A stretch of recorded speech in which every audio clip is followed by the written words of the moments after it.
I think that leads to the next one is education and communication, right? I know I've been in a lot of conversations. As a user, I think we've all experienced that scenario where something got rolled out and we were like, whoa, what happened? Oh, something has decided or security has decided that we're going to enable this function and it breaks how I'm productive I am or things like that. Or education, new features being rolled out, constantly happen, especially now that, basically a lot of either things are SaaS based or managed by updates or apps are pushed out from your phone and understanding how fast these features are coming out. So maybe talk about where like education and communication are key from like IT leaders. Well, I already quoted G.I. Joe on knowledge, so I think I've already shot the moon on this one. But really, that is the thing: is things are coming out faster than ever.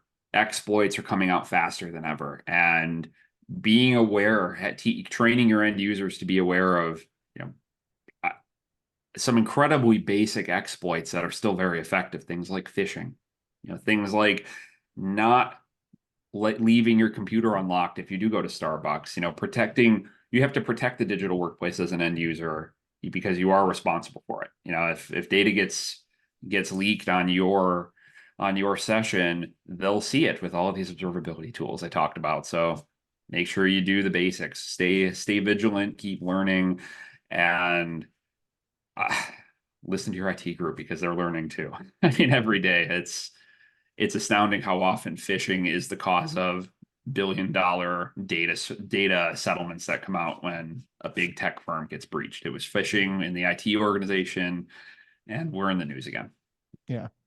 I think we've already also hit on monitoring and feedback loops, right? We've hit on that a little bit. That's kind of another piece where IT leaders need to step in and have a good understanding about what kind of metrics they're measuring, being able to report and communicate on those metrics and have that feedback loop. So whether it's a happy face or smile, or a sad face about your experience as a user, or just understanding the metrics about the daily use of the experience. I think that's the last piece I would probably throw out there for where IT leaders can kind of step in.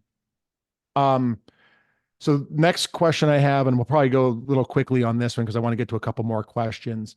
Um, Actually, you know what? I'm gonna go with this one. I do want to summarize. How about let's summarize where we were just talking about where IT leaders, the practice, what should be done. So I'm going to summarize by saying where do clients start with building a digital workplace strategy? I'm going to summarize by saying you need to create that vision, understanding the business goals. What are you trying to do? And where are you trying to get to? Understanding where your current state is of the technology stack that you have, which includes the technology selection solutions and conversations. We talked about that. Mapping those all to some sort of key initiatives and projects would be the next phase that I typically would talk about.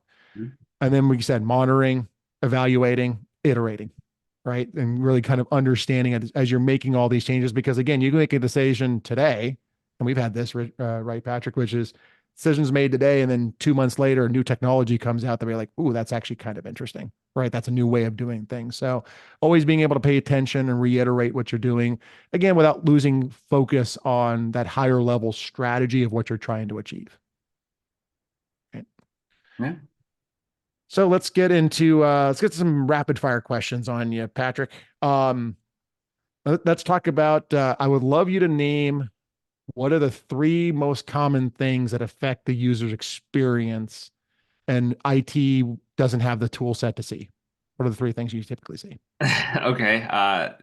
Bring your own device endpoints. So if a user is using their own laptop or their own computer at their home, really there are two pieces there. IT typically can't see into their home network. So their home internet, home network, and also that endpoint. Because the business doesn't own that endpoint, they can't manage it very effectively.